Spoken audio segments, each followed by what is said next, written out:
लोकसभेचे विरोधी पक्षनेते खासदार राहुल गांधी आज कोल्हापुरात सकाळी दाखल झाले आहेत।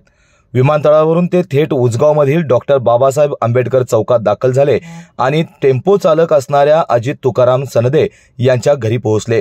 अर्ध्या तासाहून अधिक काळ त्यांच्या घरी ते थांबले आणि खासदार राहुल गांधी यांनी सर्वांनाच एक सुखद धक्का दिलाय।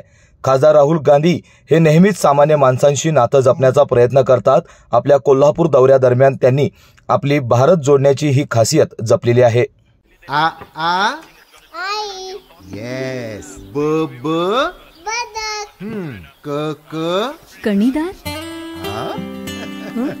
ख ख खमंग ग ग गोकुळतू